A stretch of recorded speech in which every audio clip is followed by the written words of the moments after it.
Hey everybody, it's just Calxiyn and Hunter here, and if you guys enjoyed this video, you should subscribe for more RWBY videos. Today we are going to be talking about Emerald and Hazel, defection, redemption, all of that cool stuff. But before we get into that, remember that you guys should check out the Discord server if you want to talk with us more, and you guys should look at the Patreon so you guys can get our RWBY reactions early and videos like this early. Support the channel, all that fun stuff. Let's talk about Emerald and Hazel. So Emerald is running away with Yang, Ren, and Jaune, and Hazel is dying for us. So yeah, let's talk about question mark. Die for your thing. Oh my god. Extra crispy Hazel. No.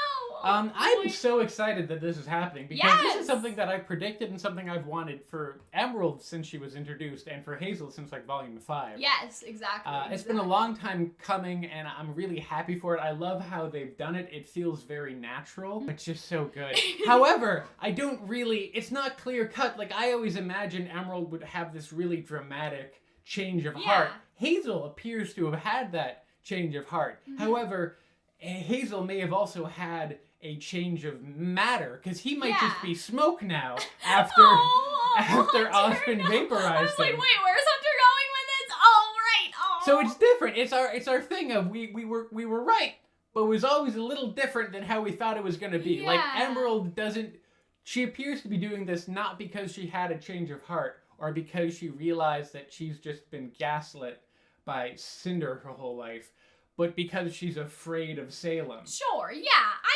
understand what you're saying. And so basically, it's like, since Emerald didn't necessarily have this big, like, oh, I realized that Cinder's a bad person and now I'm gonna side with Team RWBY. Like, it wasn't that at all. But rather, it was more of, yeah, Salem's up to some bad shit, and even though I still, like, support Cinder, and I'm glad for everything that Cinder has done for me, I do not support the end of the world, because that's not what I signed up for, right? Like, the world exploding was not what her or Mercury wanted. Like, Mercury was like, I'm gonna be the king of the new world. I'm gonna fuck bitches and get money. Yeah, Salem will create a new world. Woo. Like, I feel like she doesn't even care about that. It's more like, Mercury and Cinder are my family. And I feel like that she's not okay with the world ending. That's not what they signed up for. And so what's gonna be interesting with Emerald is if she's like, I gotta go tell Cinder that Salem wants to destroy the world. Like, thanks guys, but see you later, right? Like, will she go back to Cinder and try to convince Cinder to turn against Salem?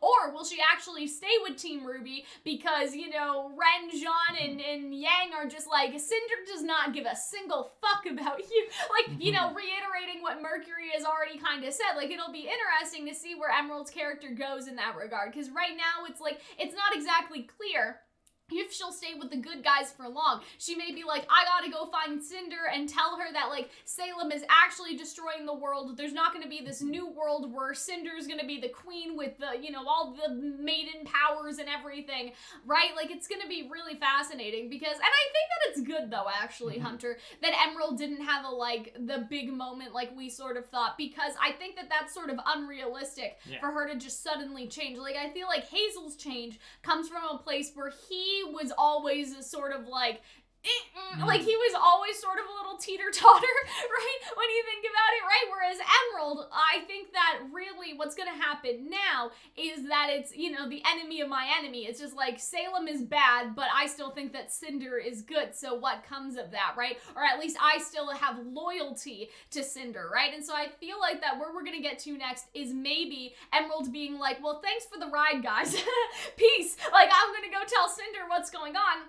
And then maybe Cinder will agree, disagree. Like, we have this whole theory that maybe Cinder will realize that she can't be the most powerful person in the world if Salem still exists, and that if Salem has magic and the maiden powers are just magic, why can't you suck the magic out of, you know, Salem and have it, right? Like, it may be a that sort of thing where they become a third faction that, like, fight against Salem, but still also fight against Team RWBY. Like, there are a lot of interesting outcomes, but I would personally think it would be interesting for, like, Emerald to leave Team RWBY, or I guess, like, Team, I don't know what we're calling them anymore, Team YOLO, or whatever people are saying. I don't know. So I really people love had a YOLO. name of it because it was, like, it was Yang, Oscar, Ren, like, Ren, and then I don't know where the other O came from. I don't remember anymore. Oh, John. Oh, John. Yeah. Oh, gosh, yeah, so something like that, right? But yeah, so whatever they're called, she'll, like, leave them, go to Cinder, and Cinder will be like, yeah, I don't care if Salem destroys the world, fuck you, I just want the maiden powers and to kill people while I'm here, everyone dies, Emerald, and then Emerald will be like, oh shit, and then she'll sort of tamely go back to Team RWBY. The alternative I could see is that something like that happens, but instead of going back to Team RWBY, Emerald is like, I gotta go save Mercury before it's too late for him, right? And so then she like steals an airship, she drives off, we don't see her until Vacuo. That I could actually see, that she is basically like, either she stays with Team RWBY because they'll go to Vacuo and they've promised to help save Mercury with Tyrion, or she's just like, I gotta go like chase after Mercury. But we have a Mercury theory where he actually like doesn't do the bads and he like escapes from Tyrion in the aircraft too. So it's gonna be like kind of interesting to see like where all of that goes. But I don't think that we're necessarily at like, I have seen the error of my ways, Emerald. We're at, I hate Salem, Emerald. And really that's the only thing that Please her get and me out of this house, exactly, Emerald. right? Like that's the only thing that her and then Yang, Jaune, and Ren can really agree on at the moment, is that like Salem is doing the bad things. But I feel like that she'll still try to be like, Cinder, Salem is doing the bad things. Like, we need to stop her. And then Cinder will either be like, yes, or she'll be like, no. And then we'll see that whole thing. I don't know. I still kind of think that there may be some sort of Cinder redemption or rebellion coming up soon. But I feel like there is a Cinder rebellion situation. I almost wonder if... So, not to be gay on Maine. However, I do imagine... Emerald has a thing for girls. Or at the very least has a thing for Cinder. Yeah. So I think that something along the lines of maybe like having a conversation with someone like Ilya or someone with Weiss. What about Yang? Blake was in this relationship with Adam, like extremist leader, right? Like that whole situation. Like I always had this like, I don't know, this thing in my head that maybe, because we talked about parallels, right? Like, oh, like Yang is a parallel like to Mercury or a foil to Mercury, and then like Weiss is a parallel to Emerald. Like what if it's actually Blake that's supposed to be the parallel to Emerald, because they both like followed, I guess, like these deeply abusive, like we see Cinder abuse Emerald in Volume 2, right? So they both have followed these deeply like abusive extremists, and the difference is that Blake was able to get out while Emerald has still been sucked in. So what if she has that conversation with like Yang, because Yang saw what Adam was. I mean, so did Blake, but Yang saw what Adam was without being like, I don't know how to explain it, like without being sucked into Adam's lies, like ever. Like Yang immediately saw what Adam was, whereas Blake, you know, it took a little bit to realize that he was like being abusive and terrible, right? And so I wonder, like, what if that's like the conversation that they have with Yang? So in my head, I imagine it more as like a shipping thing, that because they have a similarity that they may be able to understand each other and that may develop into a relationship. It doesn't have to be a shipping thing. If we don't make it a shipping thing, I think Blake would work excellently. I think Yang would work excellently.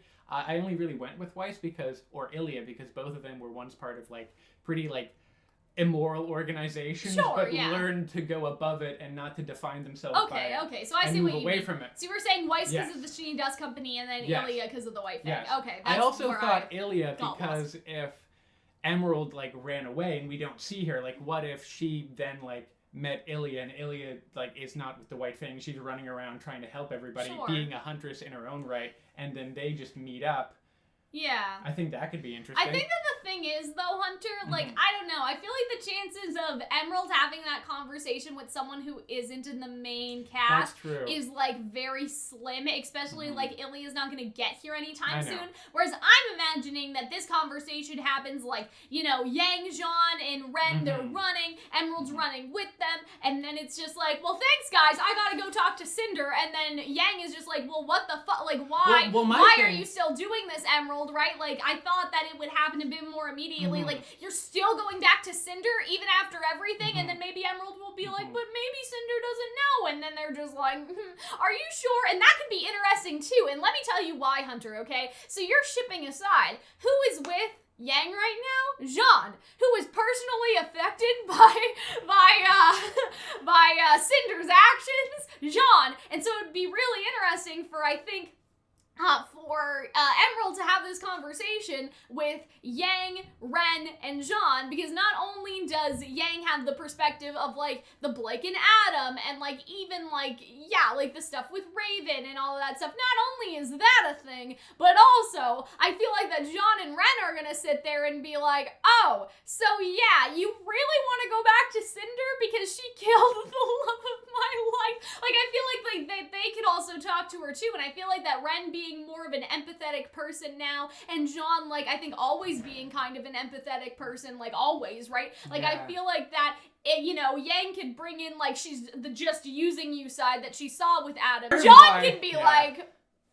Part of why I freaked out there, because I thought you were gonna go, what if, like, Emerald and Jaune hook up? No! I was saying, like, that Jaune would be, like, to talk to Emerald about, like, Cinder's disregard for human life and the fact that she probably doesn't care if the world was destroyed. Because look at who she was just willing to kill in cold blood. Like, she doesn't care about you. So, yeah, I feel like in summary with Emerald, it's like, we're not exactly, like, in redemption territory yet. Like, we're definitely getting somewhere with her character, but it's not like everything's okay. That's not happening. She's a work in progress. Yes, exactly. Now, with Hazel, I feel like Hazel did have his, like, moment, right? His redemption moment. And, like, it was so weird because I saw some, like, interesting hot takes after the episode and, like, reminder that, like, Hazel's a murderer and, like, this isn't, like, Hazel can't be redeemed. And I'm just like, I don't know. I think that's kind of silly, especially when you look at, like, other shows with redemption arc. Like, did Zuko kill anyone? Like, I don't think Zuko killed anyone. Maybe he did. But when you think about characters like Uncle Iroh that were literally, like, General you know, who slaughtered like, exactly, right? Like, tens of thousands. when you, like,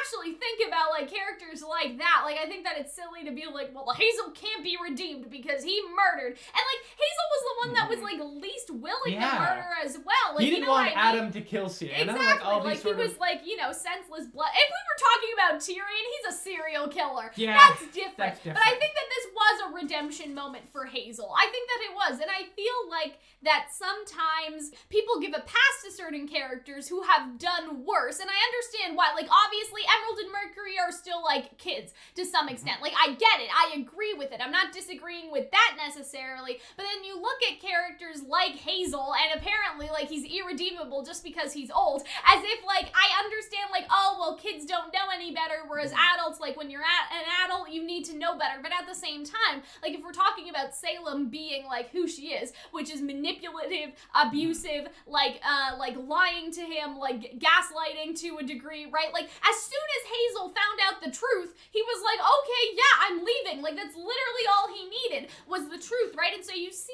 how easy it was for him. All he needed to know was the truth. And so I feel like that shows a lot of his character, that he wasn't following Salem, like, because he knew everything about what she was doing, wanted to be a genocidal maniac. Yeah, exactly. Like it was Tyrion. like, he thought something, he was corrected in his thinking, and he was like, that's literally all I needed, let me leave, right? And so I feel like that's actually a good thing. Like, I feel like that, you know, I don't want to bring it into, like, real world stuff too much, but I feel like we should normalize, like, receiving new information and then changing based on that information, right? And so I feel like that's really what Hazel did, is that he, you know, trusted Ozpin. He didn't even ask Jin a question. He took Ozpin at his word. Like, if Ozpin is willing, or I guess Oscar, if Oscar's willing to give me the password, then clearly he must be telling the truth about everything. Like, Hazel didn't even need to ask a question. And I feel like that people are missing the theme of the show when they think that Hazel can't be redeemed, because I feel like that a lot of this, like, is about trust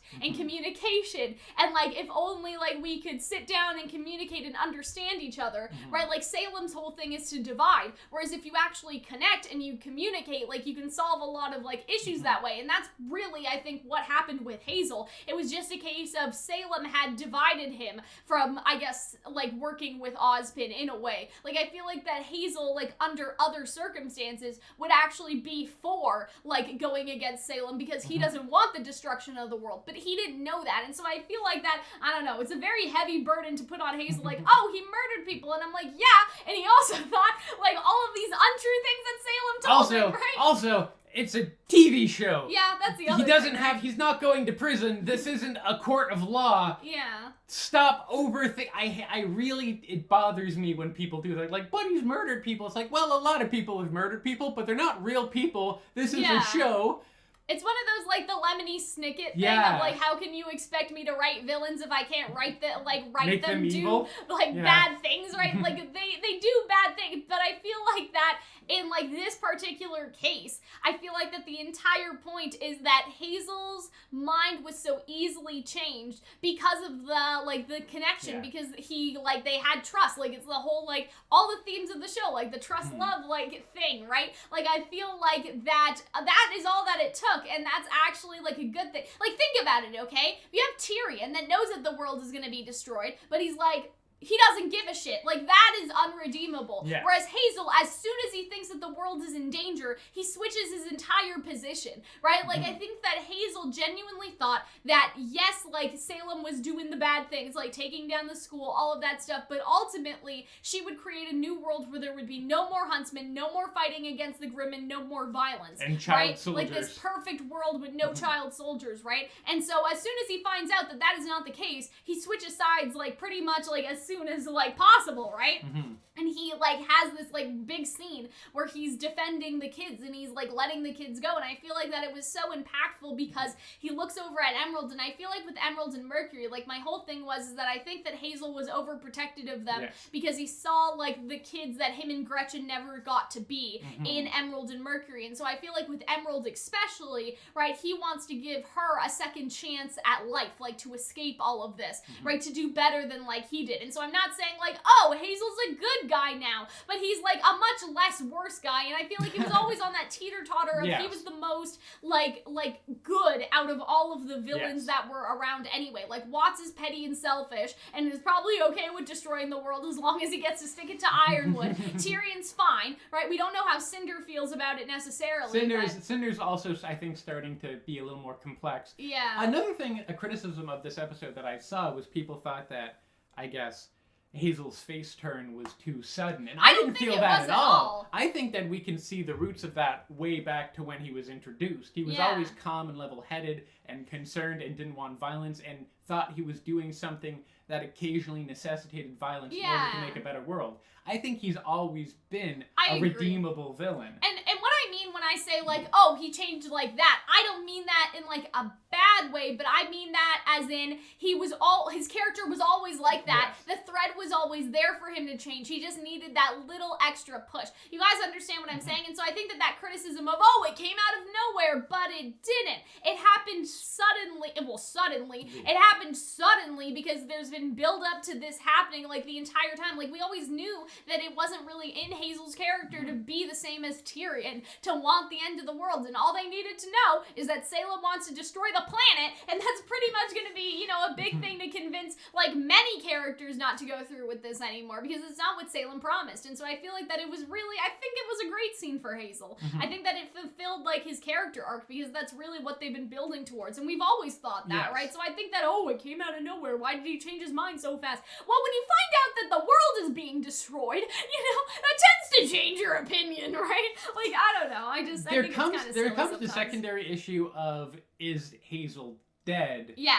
Because I kind of think he might be. Yeah. Depending on what Ozpin did, if you saw our Ozpin video, we had a couple different theories. I think if our, like, interdimensional slip bubble zone universe theory, but couldn't, like, real, Ozpin also heal him with magic, maybe? Like, that's also a possibility, right? Like, I don't know if that's, like, a thing. I don't know if healing magic's a thing. I think, well, other than Jaune, but that's just because your aura heals you, he amps the aura. It's sort of like a roundabout way. But you know, like, magic is magic, right? So couldn't, like, you try to heal him? I don't know. But I think that they wouldn't show Hazel, like, dying like that, like, just that. Does that make sense? Like, I feel like that we'll follow up next episode, and then we'll see his final moments, like, thank you, Ozpin, like, you know. He did light himself on fire. Tell those kids to do the thing, and then he dies. Like, I feel like that we need closure, because it was really up in the air. Like, I feel like that he'll have this scene, like, did we do it, Ozpin? And Ozpin will be like, yeah, don't worry, Hazel, and then he'll just, like, make sure she doesn't destroy the world, and then he'll die. Or, like, maybe his injuries aren't that bad, and Ozpin can actually do something to him with the powers of the mysterious Cain situation. But then the question kind of comes, which is kind of funny, but like, I think that in the Lost Fable, Ozpin died from like a disease or something, and so if there was healing magic, the question would be like, why couldn't they fix his disease, right? But at the same time, it's like Hazel has aura. Like aura is like a thing now, so if you can sort of use magic to somehow like help the aura do what the aura does, like maybe he wouldn't die. I don't know. Do you want Hazel to die? Is the question. Like, I would feel comfortable with Hazel dying now. I think that scene strikes me as a very, like, heroic giving up my life to save other people. I think he had a very good, very dramatic, very fitting for his character arc last words. I think maybe if we see him and he's burnt to a crisp and, like, when Salem returns, she quickly kills him or finishes him off. Yeah. I think I'd be okay with that. I feel like that, though, that couldn't have been it. Like, I feel like that there's something else happening. Because I feel like that wasn't really a death scene, exactly. I don't know, he did light himself on fire. I know that, but I'm saying, like, in terms of, like, how the episode ended, like, it just felt like that there was something left to see. Yeah. And so I feel like that we'll see, like, the Hazel dying breath situation, right? Like, when you think about other characters that have died on screen and, Lionheart gets taken away, but you still hear him screaming, right? But, like, I don't know, other characters, like Sienna and all that stuff, like, I just feel like that if Hazel's just dead next episode, I would be like, oh, okay. Like, I think that Hazel's either you want a little bit something to live, at the or end. he's gonna be like, did we do it, Ozpin? And Ozpin will be like, don't worry, Hazel, like, we will stop her. And then Hazel's just like, good. And then, like, he's basically, like, reunited with Gretchen, right? Like, when you think about it, like, in that way. And so, yeah, I feel like that there's something more to this. I feel like that there's definitely something else going on, but that's just me.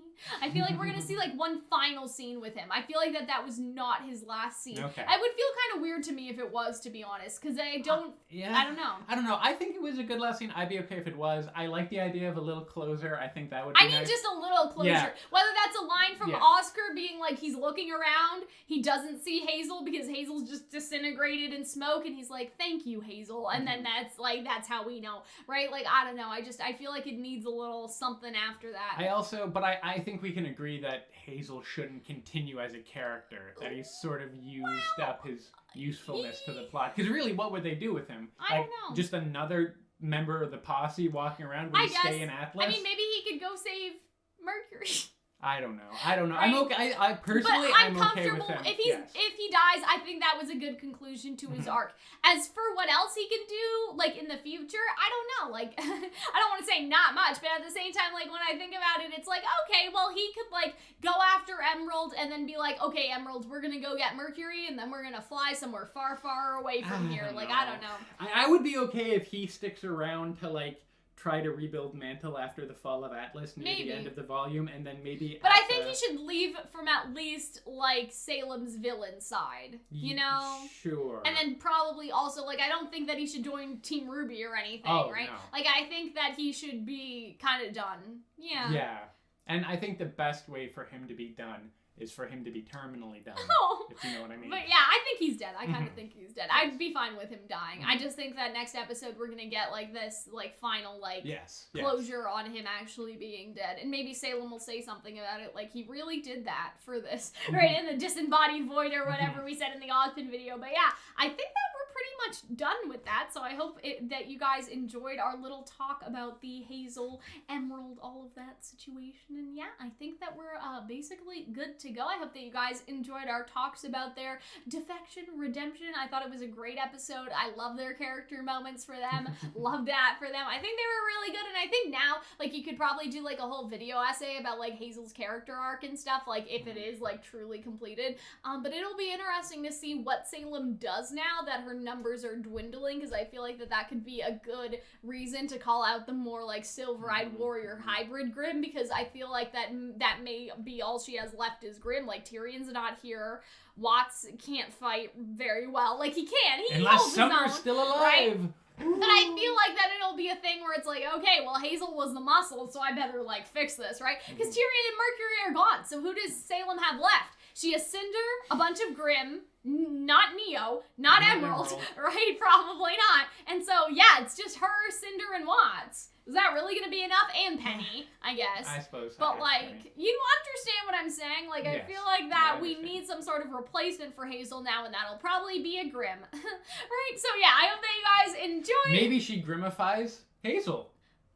Well, okay, so if our Silver-Eyed, like, gouge theory Yes. works, she could put Silver Eyes in Hazel and then make him into a Grimm. But, like, we don't really know the logistics of all this yet. But I feel like that would also invalidate part of Hazel's character, because this whole thing is, well, like, he made up his mind to fight for, you know, like, freedom and fight for the world not being destroyed, and then he gets mind controlled. Yeah, but like, I feel like that would be very sad. That would be sad, but I think it would also communicate the type of person Salem is, that she doesn't much care for, like, the bodily autonomy and ideological autonomy of I her guess, underlings. but I feel like that's, because then, you know, they would have to kill Hazel again some other time. Like, I don't know.